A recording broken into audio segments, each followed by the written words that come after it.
सत साहिब सतगुरुदेव की जय। बंदी छोड़ कबीर साहिब जी की जय। बंदी छोड़ गरीबदास जी महाराज जी की जय। स्वामी राम देवानंद जी गुरु महाराज जी की जय हो।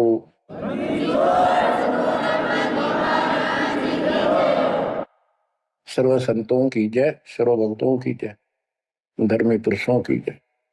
श्री काशी धाम की जय, श्री सुडानी धाम की जय, श्री क्रोथा धाम की जय, श्री बरवाड़ा धाम की जय। सत साहिब गरीब नमो नमो सत पुरुष को नमस्कार की नहीं। सुर नर मुनि जन साधु संतो सर्वस दीन। सतगुरु साहिब संत सब दंडोतम प्रणाम। आगे पीछे मत हुए तिनको जा कुर्बान। बच्चों, धन्य है आपके माता पिता जिससे जन्म हुआ। धन्य है आपके पिछले जन्मों की भक्ति और संयम। उसी के परिणाम स्वरूप आज आप परमात्मा की शरण में आए हो। लख वर्ष सूराजूर ही लख वर्ष दे लख वर्ती जहान में तो सतगुरु से माते। भावार्थ है कि आप इतने अच्छे धर्म कर्म वाले व्यक्ति रहे हो, लेकिन मोक्ष नहीं मिला। मोक्ष न मिलने का कारण परमात्मा पे अविश्वास रहा। जिस भी धर्म में जब जाति के अंदर हम जन्मे, हम उन्हीं क्रियाओं को उत्तम मानते रहे। परमात्मा के ज्ञान से प्रेरित होकर कुछ दिन भक्ति जरूर की, लेकिन एक से अनेक अधिक नहीं थे हम, फिर हम रह जाते थे। लेकिन ये परमात्मा हमारे पिता हैं कबीर साहब, हमारे सच्चे साक्षी हैं, हमारे एकमात्र हितैषी हैं इन काल के 21 ब्रह्मांड रूपी नरक में। बच्चों, कबीर साहब कहते हैं झूठे सुख को सुख है ये मान रहा मनमोद, ये सकल कभी ना काल का कुछ मुख मत उसको। हम इस झूठे सुख को सुख मान रहे हैं। थोड़ा सा धन हो गया, कार कोठी होगी, बेटा बेटी होगी, और फिर सारा दिन बकवादों से अतिरिक्त कुछ नहीं सोचता। धन जोड़ लो, हेरा फेरी कर लो, और अधिक पैसा हो जाता है, राजनीति में आ जाओ, यानी मई माँ की भूख बनी रहती है। और ये हमारे जन्म मरण का मुख्य कारण है। जैसे आप धर्मदास जी के प्रसंग में सुन रहे हो, कितनी तड़प थी, कितना धन था, लेकिन कुछ भी बन ले, राजा बन ले, महाराजा बन ले, सेठ बन ले, और कई गरीब निर्धन बन। अब निर्धन को तो वैसी संतुष्टि नहीं हो चाहता, धन चाहिए। धन है तो सुख है। जिसका संतान नहीं है वो चाहता संतान है तो सुख है। कोई सेठ धनवाला सोचता है कि मुझे कोई सुख नहीं। सुख तो इन राज्य महाराजों को होता है। राज्य महाराजों को सपने में भी सुख नहीं होता। बच्चों, यह बात जिस दिन आपके हृदय में बैठ जाएगी कि ये सुख है ही नहीं, रात को भी नींद नहीं आती इन राजाओं को, नेताओं। लेकिन कुछ दिन कमांड चलती है इनकी, इसी में फूले रहते हैं। फिर ये भी सोचते हैं कि स्वर्ग में सुख होगा। स्वर्ग के राजा इंद्र, वो भी महादुखी, 24 घंटे टेंशन रहती है, कोई तप करता है और तेरे राज ने छीन ना ले। स्वर्ग का राजा नीचे यज्ञ करके या तप करके बनता है, और उसमें एक शर्त होती है कि तेरे शासन के दौरान, तेरे शासन काल में यदि कोई पृथ्वी पे ऐसा तप कर लेगा जो खंड ना हो, कुछ समय निर्धारित है, और 100 अश्वमेध यज्ञ निर्बाध कर गया तो तेरी पदवी को छीन लिया जाएगा, उसको ये पद दिया जाएगा। तो बच्चों, उस राज्य को बनाए रखने के लिए इंद्र कभी हद भी पार कर देता है, अति कर देता है, इज्जत बेइज्जती का सवाल भी नहीं रहता। एक प्रसंग आता है, मार्कंडे गोसाई तपस्या कर रहे थे बंगाल की खाड़ी में। इंद्र को पता चला कि एक साधक मार्कंडे बहुत जबरदस्त तप कर रहा है और कुछ दिनों में उसका तप संपूर्ण होने वाला है और तेरी गद्दी जाएगी। उसने अपने देवता गुप्त रूप में गुप्तचर छोड़े होते हैं। इंद्र ने अपनी पत्नी भेजी उसका धर्म खंड करने के लिए। कति अंत हो जाता है आदमी जब अपनी पत्नी को परपुरुष के पास भेजता है, यह कति गिरावट की अंत आ जाता है। इतना जलील होना पड़ता है राज्य को बनाए रखने में, और वो भी हार जाती है। फिर इंद्र जाता है। ये लंबी कथा है, फिर कभी बताएंगे। मार्कंडे ऋषि इंद्र की पदवी को टारगेट करके तप नहीं कर रहा था। ये ऋषि क्या करते रहते हैं, ओम नाम का जाप करते हैं और तप करते हैं। तब तो इन्होंने ब्रह्मा जी से लिया। ब्रह्मा जी कमल के फूल पर बैठे थे।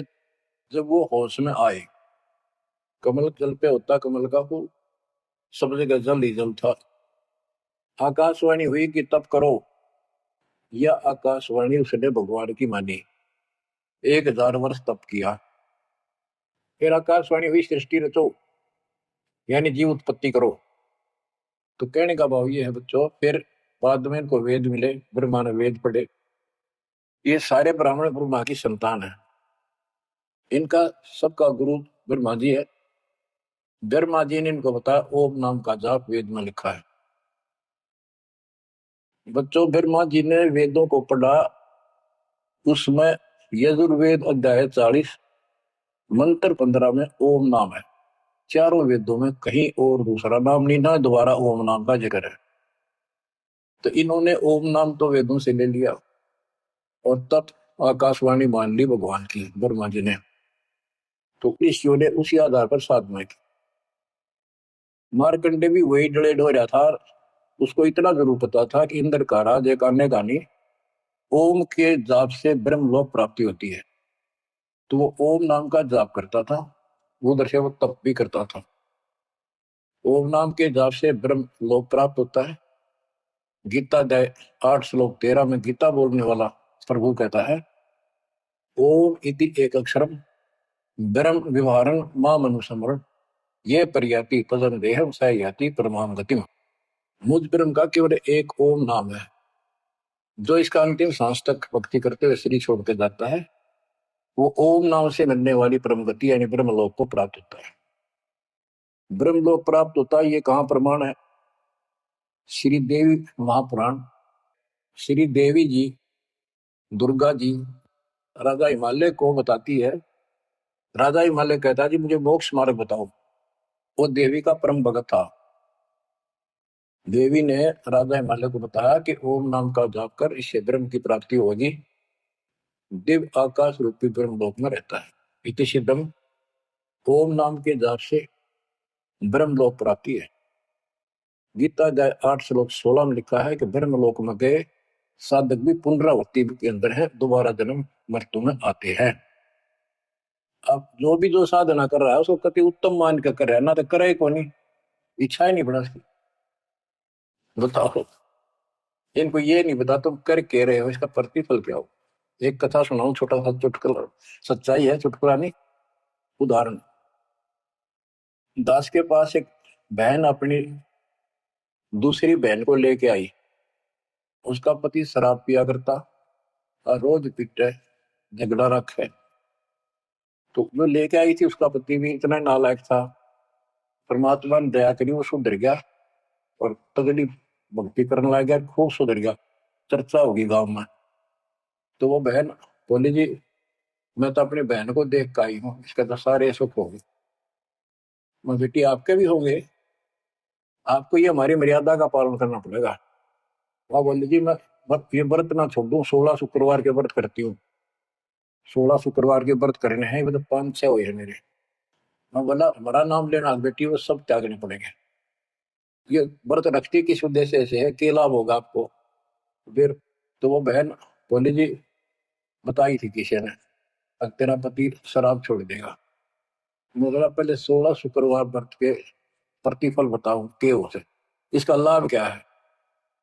ये आन उपासना, ये डले ढोने वाले क्या बताते हैं कि एक बहन का पति परदेश में गया था।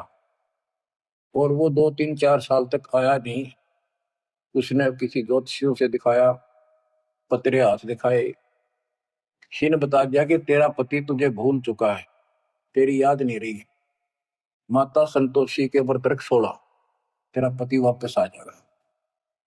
उसने व्रत रखने शुरू किए, शुक्रवार के 16वें दिन, 16वें व्रत वाले दिन वापस आ गया। ये है इसका फल। और मैं बोला तेरा पति रोज आवे रोज कुटे, गड्ढेगी तू इस बता के, फूकेगी बर्ता, बुद्धि कान रखेगी तुम्हारी। तंती रखना नहीं चाहिए, 2 4 दिन ना हो तो बढ़िया, पिटाई देना हुआ। कहने का भाव यह बच्चों, इन गुरुआ गांव बिगाड़े संतो गुरुआ गांव बिगाड़े, ऐसे कर्म जीव कला दिए ईव जड़े नहीं जाड़े। तो मार्कंडे ऋषि इंद्र से कहता है, इंद्र तू इंद्र की पदवी छोड़ दे, अगले जन्म में गधा बनेगा। इंद्र कहता जी फेर की फेर देखी जाएगी, तो मौज करने दो। बता, हमारी बुद्धि यहाँ तक सेट हो चुकी है, फेर के देखी जाएगी, गधा बने पाछा तो कुमार देखेगा, कड़ में मारेगा लठ, 2.5 मिनट का धरेगा सामान कमर पे। मार्कंड ऋषि उसको कहता तू मेरे वाली साधना कर ले, तुझे ब्रह्मलोक पहुंचा दूंगा। बच्चों, वो कहते हैं ना, बेड की लात गुडने तले तले, ये कहीं जा लो, इनका ये इतना ज्ञान है, इतनी इनकी अंतिम भक्ति है। प्रसंग चल रहा है धर्मदास जी का। ये जड़े धर्मदास जी ने खूब डो लिए थे, और जब आंख खुली, होए होए होए, परमात्मा उनको छोड़कर चले गए। दोनों पति पत्नी देखते ही रह गए, आंखों में आंसू टपक रहे थे। ओझल हो गए भगवान जब गली से अंदर आए, रागा खूब रोए अंदर बैठ के। ताकि पता नहीं आऊंगे कि ना आऊंगे ना, ये गांव नाम बताते, ये भी कमाल हो गया। परमात्मा कराते हैं, आए तो धर्मदास जी ने बोले खुशी मनाई, शरण पकड़ के बहुत कुछ प्रश्न उत्तर किए। आखिर में कहने लगे धर्मदास जी, हे प्रभु अवगत कला तुम्हारी, हम है कीट जीव वे बिचारी, सत्यलोक तुम वर्ण सुनावा, शोभा पुरुष अनसन सतभावा। हे परमात्मा आपने सतलोक बताया, आपने परमात्मा की शोभा बताई, मारे वाले हंसों का भी बड़ा गजब का सुख बताया, कैसे न देश राज व आही, चित इच्छा पर वो देखता है कि वो कैसा देश है, कैसा लोक है, मेरा मन करता है उसने देखो। परमात्मा बोले धर्मदास ये निर्घनी काया, निर्घनी ये बेकार, इसमें डंगा भरा पड़ा, काम क्रोध लोभ विष्टा थूक ब्लड टट्टी पेशाब, इसमें कैसे दर्शन होगा उस भगवान के। मैं जो बताता हूं तो ऐसी भक्ति शुरू कर दे, और जब शरीर छोड़ के जाएगा तो आपको परमात्मा के दर्शन हो जाएंगे। वैसे तो लोग भी देखिए वहां सारे अपने बहन भाइयों में खुशी तरह ना। धर्मदास ये निर्गनिकाया, ये तन पुरुष दर्श के में पाया, इस तन में भगवान कैसे दिखेगा। तन ठीक का जो पूरा हो भाई, सतलोक तो देखो जाए। जब ये तेरा शरीर का समय पूरा हो जाएगा जीवन, फिर इसको छोड़ के सतलोक देख ली जाके। धर्मदास के चरण हो रहा, हे प्रभु दर्शा मिटाहो मोरा, सर्व टेक प्रभु विनय होही, पुरुष दर्श बिन कल नहीं मोही। दोनों चरण पकड़ के धर्मदास ने बोला, भगवान एक में दिखा दो, मेरी यह भगवान के दर्शन की प्यास मिटा दो, उसके दर्शन बिना मुझे एक पल भी चैन नहीं होगी। परमात्मा बोले भाई मैं ही हूँ प्रभु, सारी सृष्टि का मालिक मैं हूँ, मैं आपका गुरु हूँ। दीक्षा दी धर्मदास जी को मेरे, मैं आपका गुरु हूँ, मैं आपका भगवान हूँ, मैं सतपुरुष हूँ, और मेरा ही नाम कबीर है। लेकिन उसके आवाज समझ में नहीं आई, और बार बार यही कहने लगा भगवान के दर्शन करा दे, भगवान के दर्शन करा दो, जब मेरी आत्मा मानेगी। बच्चों विचार करो, पहले हम किसी की भी भक्ति शुरू करती थे, राम की, कृष्ण की, शंकर भगवान की, विष्णु भगवान की, किसी की भी, और सब स्वर्ग बताया करते। कदे इस मन भाई का अगला स्वर्ग दिखाओ, हमने जब मानूंगा। पर जब ठीक ठिकाना आता है, ये मन अड़ियल घोड़े की तरह अटका खड़ा हो जाता है। तीसरे केवल बकवाद करवानी, अच्छे राह पर लगते समय 100 बाधा पैदा करता है। ये मन अड़ रहा था। गुप्त भय प्रभु अविगत ताता, धर्मदास मुख आवन बाता। जब इतनी जिद करी परमात्मा अंतर ध्यान हो गया और धर्मदास वो खोले रह गया, ना हाँ करे ना बोले, या के बनी क्या कहने लगा, मैं मतिहीन कुमती मोहि लागा, मोहि सम कौन है जग में भागा, मैं मूर्ख प्रतीत न कीना, असाहिब के मैं नहीं चीने। अब कौन विधि दर्शन पाऊं, दर्शन बिना मैं प्राण गवाऊं, चरणोदक बिन करुण अग्रासा, तदो शरीर कह धर्मदासा।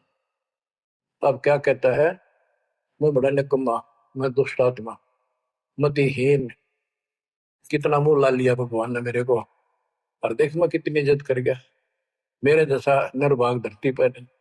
मैं मूर्ख, मैंने भगवान पर विश्वास ही नहीं किया, फिर वो बुरी तरह इस मन की यह गंदी आदत है। अब कौन विधि दर्शन पाऊं, दर्शन बिना मैं प्राण गवाऊं, चरणों तक बिन करो न ग्रासा, जब लगूं के चरण धोकर नहीं पी लूंगा मैं, अन्न नहीं खाऊं, तो जो शरीर कहे द्रव्य, नहीं तो मरूंगा। दिवस सात लग अन्न न खावा, भजन अखंड नाम लोला। जो नाम दिया था उस वजट का भक्ति करता रहा, ना कुछ खाया ना पिया। सातवें दिन पर वो प्रगट दिखाए, धर्मदास पद गए उपलाए। सातवें दिन परमात्मा आए, धर्मदास ने पैर तरफते हुए बड़े बड़े ने पैर पकड़ लिए, दृढ़ श्वासा निपट अधीरा, पड़े चरणन में अक्षीण शरीरा। शरीर बहुत कमजोर हो गया था, धरती में पड़े पड़े न सर्क के वाले के चरण पकड़ लिए, कर गए साहिब तही उठावा, शीश हाथ दे अंक मिला। परमात्मा ने उसके अपने हाथ का सहारा देकर उसको खड़ा किया और फिर अपने सीने से लगाया। धर्मदास चरणोदक लीना, चरण पखार आचमन कीना। धर्मदास ने फिर उठ के जल लाया, परमात्मा के चरण धो के पिए। परमात्मा बोले, हे धर्मदास, प्रसाद कुछ पाओ, कुछ खा लो, कर प्रसाद तो मुंह पे आओ, मेरे पास आओगे तो, और फिर मैं तुझे सारा ज्ञान बताऊंगा। तो धर्मदास ने जल्दी जल्दी कुछ खाया, उसका ये टेंशन थी कि चले ना जा। थोड़ा बहुत खाया, पानी पी के फटते ही आगे बैठ गया। धर्मदास का शरनाई, सुन प्रभु अगर अपार, 7 दिवस कहाँ रहे, कौन देश पगडार। तो परमात्मा से पूछने लगा, है भगवान आप कहाँ रहे, कैसे कैसे रहे, कहाँ गए। फिर उसी बात पर आकर गया, हे प्रभु चिंता गण करो मोरा, पुरुष दर्श देव करूं निहोरा। मैं हाथ जोड़ू, आपके निहोरे निकालूं, मुझे भगवान के दर्शन दिखा दे। परमात्मा कहते हैं, धर्मदास ये हट का कर हूं, मानो शब्द शीश पर हर हूं, मैं तो कहूं वो मान ले तू। हमरे गहे पुरुष पे जय है, बिना गहे वो हजार न पे। अब मेरे नाम को तो ठीक से जप, मैं मिल गया, गुरु के बिना उस भगवान की प्राप्ति नहीं हो सकती। हमसो पुरुष ऐसा आही, जल तरंग जल अंतर नाही। कि भगवान मेरे में इतना अंतर समझ ले, इतना भी अंतर नहीं है, जैसे समुद्र से लहरें उठती है, लहर और जल अलग नहीं होता। बच्चों, धर्मदास जी को खूब समझाने की चेष्टा की कि हमारी सूरत गहो चितलाई, तभी पुरुष पद दर्शन पाई। मेरे को भगवान रूप समझो, तब मालिक की प्राप्ति होगी। शेष हृदय प्रतीत असाने, गुरु और पुरुष भिन्न नहीं जाने। गुरु और परमात्मा को अलग नहीं समझा, तो शिष्य में ऐसी श्रद्धा होनी चाहिए। जब लो चित असरीति ने आवे, जब लग ऐसा भाव नहीं होगा, तब लग जीव लोक नहीं सतावे। धर्मदास चित बहु सकाने, चरण टेक वो विनती ठाने। सारा कुछ कह लिया भगवान ने, पर उसने अपनी बात को ऊपर रखा। परमात्मा भी चाहते थे कि मैं एक अपना आई विटनेस तैयार करूं। हे प्रभु सत कहो तो पाही, तुम ते कुछ तुस्ताई नहीं, मोरे तुम पुरुष हो स्वामी, ये मत छुड़ाओ अंतर्यामी। हो प्रभु वर्णव लोक की शोभा, ताते आदि मोर मन लोभा। आपने इतना सुंदर लोक बताया, वहां के इतने सुख बताए, तो इसलिए मैं देखना चाहता हूं। तब लीला बहुत हम देखा, आपके चमत्कार मैंने बहुत देख ली, पुरुष दर्श बिन रह ये रेखा। भगवान के दर्शन नहीं कर लूंगा इतना मेरे मन का दोष निकले नहीं। जो किंकर पर हो दयाला, तो छिन में होएगा पुरसाला। कि मेरे दिल का कांटा जब निकलेगा, जब आप यह दया कर दोगे। तब परमात्मा ने कहा धर्मदास ठीक है चलो। बच्चों उस समय परमात्मा कबीर जी और धर्मदास अकेले उसके एक बगीची सी थी उसमें थे, दोनों ही जने थे। धर्मदास जी की आत्मा को लेके परमात्मा ऊपर चले गए। पीछे से लोगों ने देखा, घर वालों ने जाके देखा धर्मदास आया नहीं, क्या हो गया। वो बेहोश पड़ा जैसे कोमा में होता है, मरा नहीं। 3 दिन तक ऐसा रहा। मालिक को ऊपर लेके गया। धर्मनी जो ऐसो चित के ना, तन तन चल लोक प्रवीणा। छोड़ इस शरीर को, चल मेरे साथ। राखो तन गौण ले हंसा, ता पहुंचे जा काल ही संसा। क्षण एक में पहुंचे जाई, अवगत लीला लखे को पाए। शोभा लोक देख सुख माना, अद्भुत असंख्य शशि और भाना। इतना प्रकाश उस लोक का जैसे असंख्य सूर्य और चांद उदय हो गए हो। परमात्मा कबीर जी जिंदा बाबा के रूप में थे। जब सतलोक में पहुंचे और जब उस परमात्मा के महल के सामने सतलोक में संतरी खड़ा था, परमात्मा बोले भाइयों मृतलोक से एक हंस आए हैं, धर्मदास इनका नाम है, और इनको वह परमात्मा के दर्शन कराओ सतपुरुष के। द्वारपाल ने एक और भगत को बुलाया और कहा इनको सतपुरुष के दर्शन करा के लाओ, महल में ले जाओ दरबार में।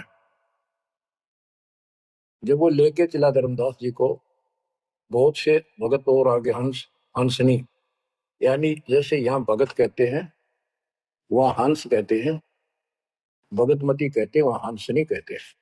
हंस का अर्थ है, हंस एक पक्षी है जो बुगले जैसा होता है, ताकि सेम टू सेम, लेकिन उसका गुण ये होता है वो मांस मच्छी नहीं खाता, भूखा मर जाएगा, केवल मोती खाता है। अर्थात संत भगत वो होता है जो सब बकवाद छोड़ दे, केवल राम नाम के मोती सेवा सुमन दान करे, उनको हंस कहते हैं। तो काफी हंस इकट्ठे होकर आगे भगत और हंसनी भगतमती।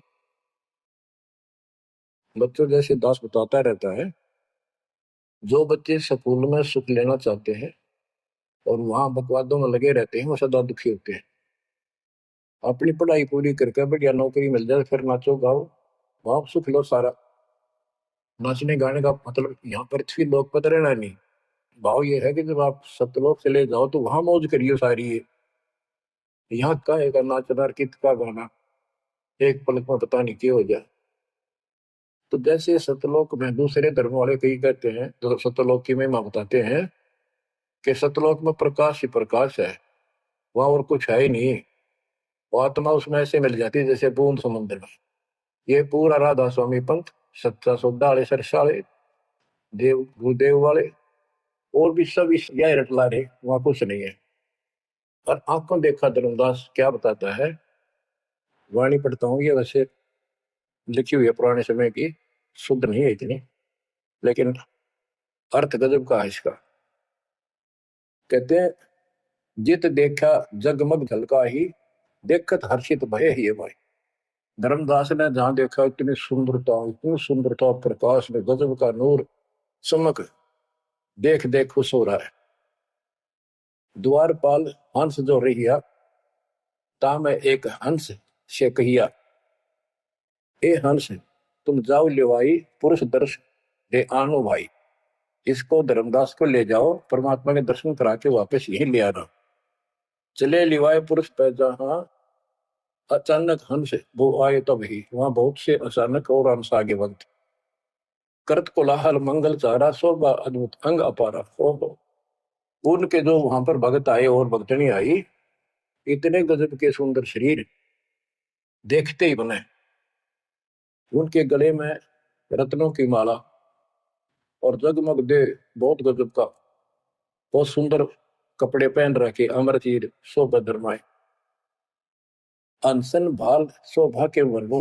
धर्मदास कहता है कि उन हंसों के माथे की शोभा क्या बताऊं, बहुत गजब की। रवि करतारो षोडश चंद्र भाल छिवि लहू, यानी 16 चंद्रमा का प्रकाश हो उनके माथे की, इतनी चमक थी, इतना नूर था। हंस कांति प्रतिरोम प्रकाशा, हीरा मणि उदित रोमासा। उनके शरीर की इतनी गजब की शोभा थी, प्रत्येक की रोम रोम की जैसे हीरा मोती चमक रहे हो। उनके शरीर का प्रकाश षोडश रवि आंसन छवि मोहा, देह प्राण शुभ अमृत शोभा। उनके शरीर की शोभा 16 सूर्यों के प्रकाश जितनी थी। अब वहां भगवान के दरबार में पहुंच जाते हैं वो लेकर के, सिंहासन से भी देखत मनमोहा। ओह, सूटी हंस अग्रानी अगाने, सत्य पुरुष सकल देखत अरसाने। वहां लेकर गए नाचते गाते हुए। जब उसने भगवान को देखा, धर्मदास जी ने, तरह गजब का प्रकाश, एक रोम शरीर के बाल की चमक, करोड़ सूर्य करोड़ चांद मिला दे। एक रोम रवि शशि कोटि सा, एक रोम की शोभा करोड़ सूर्य और चंद्रमा जैसी। पुरुष प्रकाश सतलोक अंजोरा, ताने पहुंचे निरंजन चोरा। कि उस सतलोक का इतना सुंदर प्रकाश है, वहां ऐसी व्यवस्था है कि वहां ये काल निरंजन, ये चोर नहीं जा सकता, यानी इसका वहां भय नहीं है। अब सुनो, 4-5 पंक्तियों में कमाल कर दिया। पुरुष कबीर देखा एक भाई, धर्मदास पुन रहे लज्जाई। वहां पर परमात्मा तो सतलोक का मालिक, असंग ब्रह्मांड के तकत पर सिंहासन पर विराजमान था, वो वही सूरत थी के साथ धरती से नीचे से आया था। ओहो, देखो ये तो लिखा कबीर सागर में, ये वो सुना रहा हूँ। और वास्तविकता आपको बताई कि परमात्मा स्वयं उसको साथ लेकर गए और वो चौर करने लगे उसके ऊपर। हमने इसका रस निकालना, सारा रस निकालना है। कबीर सागर का बहुत अड़ंगा कर रखा है इन्होंने, फिर भी हमने निष्कर्ष देखना है। जब धर्मदास जी ने देखा कि ये कबीर इनका सेवक है और ये है भगवान, उसमें रूप दो थे। जब परमात्मा खड़े हुए और जिंदा बाबा वाला रूप उस तखत पर विराजमान हुआ, बच्चों जिसको धर्मदास भगवान मान रहा था, वो खड़े हुए सतपुरुष और परमात्मा जिंदा बाबा वाले वेश सिंहासन पर विराजमान थे। और वो चवर लेकर खुद परमात्मा उस कबीर जिंदा बाबा पर करने लगे। धर्मदास का आश्चर्य का ठिकाना नहीं कि अभी भगवान यो है कि ये है। इतने में वो जिंदा बाबा में समा गए, जिसको वो सतपुरुष दिखाई दे रहे थे। और वो शोभा जो कि तू जिंदा बाबा वाले शरीर की होगी। अब कहते पुरुष कबीर देखा एक भाई, धर्मदास बहुत ही लज्जाई। वहां मुझे प्रतीत नहीं आई, हे परमात्मा कैसे कुमुख मन में छाई। धर्मदास कहता वहां मुझे विश्वास नहीं हुआ, ये महाराज कह रहे थे भगवान मैं परमात्मा हूँ, मैं सारी सृष्टि का रचने वाला हूँ, मेरा नाम कबीर है, असंग ब्रह्मांड का स्वामी हूँ। अब धर्मदास जी कहते हैं भगवान कबीर पुरुष एक यहाँ छिपाए, सत पुरुष जगदास का है। धाये चरण गो अति सकुचाई, हे प्रभु हम परिचय तब पाई। हे परमात्मा अब आपको मैंने पहचान लिया। ये शोभा कस वहां छिपाओ और कस ने जग में प्रकट दिखावा। आपने ये शोभा वहां क्यों छुपा रखी है, वहां क्यों नहीं दिखाते इस लीला को, ये अपनी असलियत को, आपके वास्तविक शरीर की शोभा को। परमात्मा बोले धर्मनी जो वही छवि जग जाऊं तो ही विकल्प निरंजन राव। यदि मैं इस शोभा युक्त नीचे जाऊं तो काल निरंजन पागल हो जाए। और मैंने उसको वचन दे रखा है कि मैं अपना ज्ञान समझा के जीव को लाऊंगा। और वैसे बच्चों, परमात्मा आज हमने ले जा, हम टिक नहीं सकते वहां पर, भूल जाओ इन बातों में, ये तो कहने की बातें हैं। उदाहरण देता हूँ, कबीर साहब कहते हैं हम मोहम्मद को वहां ले गए, इच्छा रूपी सतलोक निरे हो, उल्ट मोहम्मद महल उठाया, दूध धीरे थे कलमा था। यानी हम हजरत मोहम्मद जी को ऊपर लेके गए थे, कि ये समझ गया तो इन सब ने जो इसने लाखों तैयार कर रखे सबको बता देगा। लेकिन नीचे प्रभुता घनी हो गई थी, संगत उबत खूब हो गई थी इसकी, और उसके ऊपर प्रभुता पाके भूल गया भगवान को, नहीं इच्छा हुई तो वापस छोड़ दी। कुछ दिन पाछे आप भी मर गया और वहां प्रभुता भी रहेगी। काल का इतना अजब गजब जाल है बच्चों। तो धर्मदास जी से बोले कि आप नीचे जाओ। धर्मदास जी बोले भगवान ये वहां ना भेजो, यही रख लो मेरे दाता, इस नरक में मत भेजो। अब मैं नहीं जाऊं दाता वहां पर। परमात्मा बोले भी ऐसे नहीं बात सुनेगी, वहां तुम जा, चिंता ना कर, मैं तेरे साथ रहूंगा और सत भक्ति दूंगा, उससे आपकी भक्ति गजब की बन जाएगी और भक्ति युक्त होकर यहाँ आएगा, वैसे यहाँ ठिकाना नहीं मिलेगा तेरे को। और दूसरी बात है कि तूने सब कुछ देखा है, नीचे औरों को बता, तेरे भाई बहनों को विश्वास होगा। धर्मदास कहता है मोहे राख लियो महाराज, हमसे बिगड़ी है मोहे राख लियो महाराज, हमसे बिगड़ी है, बिगड़ी है महाराज हमसे, बिगड़ी है महाराज हमसे, बिगड़ी है तुम्हें नांगा लो महाराज, काल की नगरी है तुम्हें ना भेजो महाराज, काल की नगरी है। रोबरी तरह जैसे किसी ने आग में धकाया कर जबरदस्ती मृत्यु, अब कर राख लो महाराज हम गंदे हिसाब से। अब पता चला उन सारे भक्तों ने बताया तुमने ऐसी गलती करी थी भाई, इसलिए दुख पा रही कि हमने खुद बिगाड़ी अपनी किस्मत, तुम रख लो दाता, ना वे जो मेरे मालिक, पैर पकड़े रोवे। परमात्मा बोले भाई ऐसा ना कर, वापस चल और वहां पर मैं तेरे साथ रहूंगा, भक्ति कर, कोई दिक्कत नहीं आने दूंगा मैं तेरे को, चिंता ना करी, तेरे पीछे पीछे न करूँ था मैं। और ये सारे ठाठ मैंने दे रखे थे तेरे को वहां पर, नकाल तो तेरा कचू मन निकाल दे 1 मिनट में।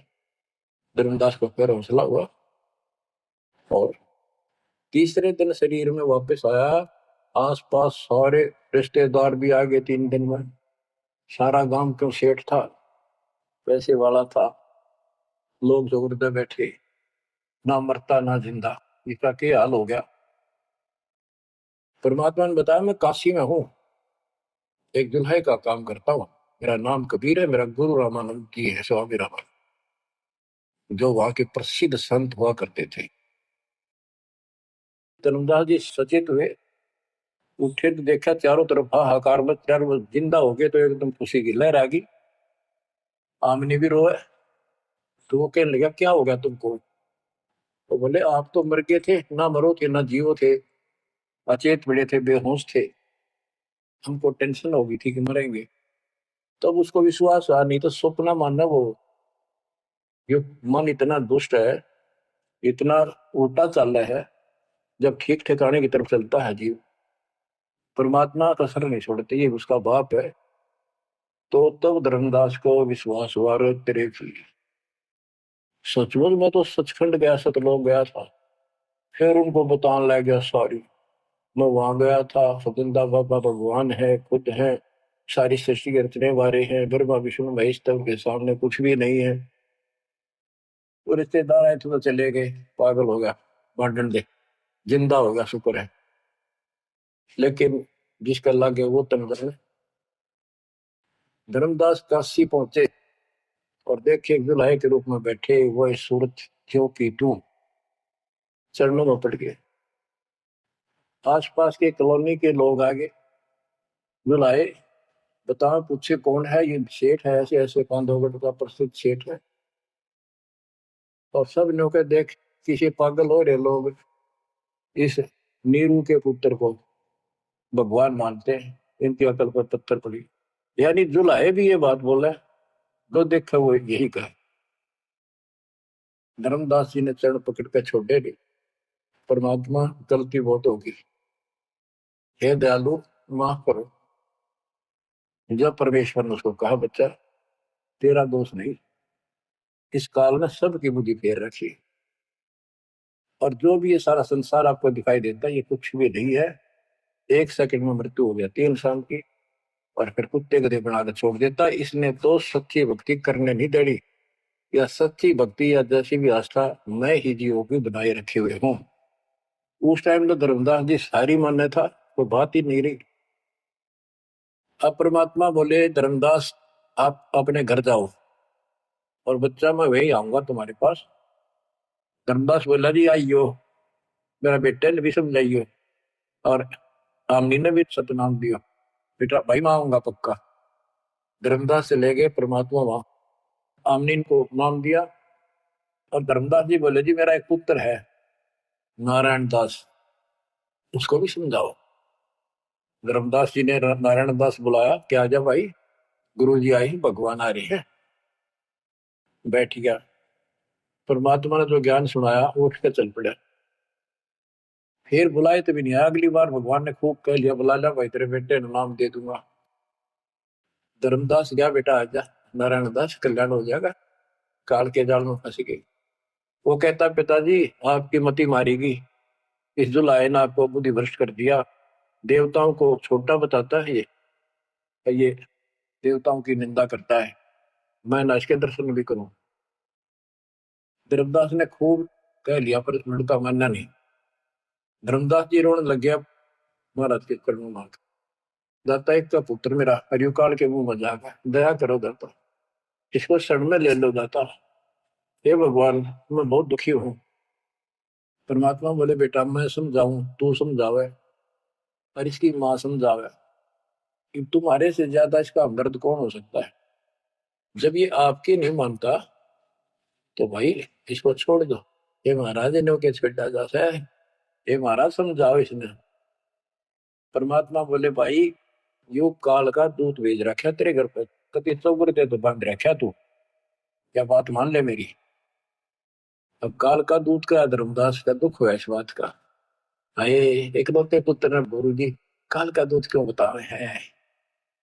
परमात्मा बोले कि तेरा बेटा कहां पर है, उसको एक बार ले आया आप।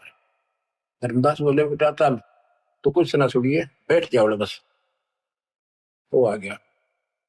परमात्मा ने उसकी तरफ ऐसे आशीर्वाद वाला हाथ किया, और धर्मदास से बोला देख ये है तेरे बेटे की बॉडी के अंदर, इस शरीर के अंदर यू काल बैठा।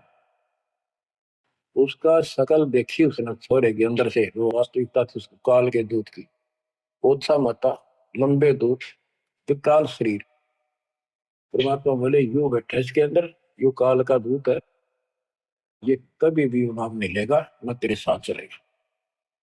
जो धर्मदास बोला नारायण दास जा बेटा जा, जा कर ले काम कर ले काम। चढ़ना पड़ गया, भगवान मेरा तो बीज नष्ट हो गया, हे भगवान मेरा तो वंश ऊपर चलेगा, पता ही काल पैदा हो गया मेरा तो। परमात्मा बोले वंश ने के चाटेगा तो पीछा छुटवा ले यहाँ से बेटा, क्या करेगा इस वंश का। ये तो काल खाई खुरा का पहल पोशाक का यम का बकरा पड़ता है, लेकिन हमारा तो रंग चढ़ रहा है। लोग के कहेंगे, फलाना के कहेगा, संतान ना हुई संपत्ति का कैसे होगा, कई बीमारी बाढ़ रखी है, कई रोग ला रखे काल। परमात्मा बोले ठीक है, तेरे को मैं अपना बच्चा अपना हंस भेजूंगा, और आज से 1 साल के बाद तेरे घर में पुत्र उत्पन्न होगा, उसका नाम चूड़ामणि रखना। उस समय बताते हैं धर्मदास की उम्र 80 साल की हो चुकी थी, और आमनी देवी वरदौलिये थे। ये धर्मदास के आप विश्वास हो, ये मालिक हे परमात्मा इस उम्र में कैसे बच्चे होंगे हमारे, हम तो कति व्यर्थ हो चुके हैं। तब दाता ने कहा देख उधर देख तेरे आंगन में एक छोटा सा बच्चा ऊपर से आया, आंगन में हाथ पैर मारे नो, एक पत्ते के ऊपर लेट गया आकर, साथा आया पत्ता से, ये तेरे घर में 1 साल के बाद आएगा। इतने बहुत दान हो गया। कुछ विश्वास कुछ अविश्वास, परमात्मा की दया हुई, आमनी को गर्भ रहा, 9वें महीने 10वें दिन बच्चा हो गया, नाम चूड़ामणि रखा। पर तू कुल की चिंता करता था, तेरा 42 पीढ़ी तक तेरा वंश चलेगा, चिंता ना कर। जब उसका दिल लट्टा, बच्चों गजब की बात है, तुम्हें धीरे धीरे इसको पूरी सुन लो हुए कथा को, आपके बहुत से अंधेरे हट जाएंगे। अब परमात्मा ने चूड़ामणि शाना हुआ, उसको दीक्षा दी, उसी को धर्मदास जी को भी गुरु पद दे दिया था। पर बोला तो किसी ने मंत्र ला दिया, ये सारा सार नाम तक दे दिया उसको, और कसम खवा दी कि ये नाम किसी को नहीं बताएगा। जब धर्मदास दिग्मुख देखे तो उसके लड़के को गुरु पद दे दिया चूड़ामणि, केवल 5 नाम, ये 7 में से 5 बीच बीच के लिए, और बेटा इसी को तू आगे देता रहना, तेरे को गुरु पद दे दिया।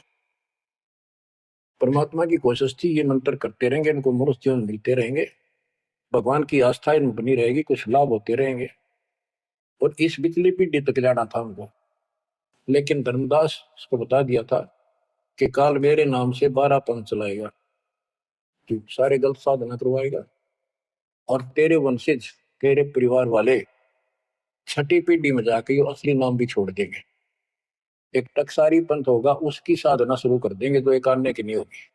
जो इस सारे धर्मदास वाले दामा खेड़ा वाली गद्दी में वो टकसारी वाले की साधना चल रही है, वो 5 नाम भी गए। फिर धर्मदास रोने लग गया, हे मालिक इनका उद्धार कैसे होगा। तो बोले मैंने कुल दिया तेरा 42 वंश तेरे, उद्धार उसका होगा जो मैं भेजूंगा एक संत भगत, अपना दास, उससे तेरे पीढ़ी वाले नाम लेंगे या सारा संसार लेगा, सबकी मुक्ति हो जाएगा। बच्चों, परमात्मा की असीम रजा है, आप ये सत्यनारायण कथा सुन रहे हो और सुनते रहो, मुश्किल से ये अमर कथा मिली है सुनने को।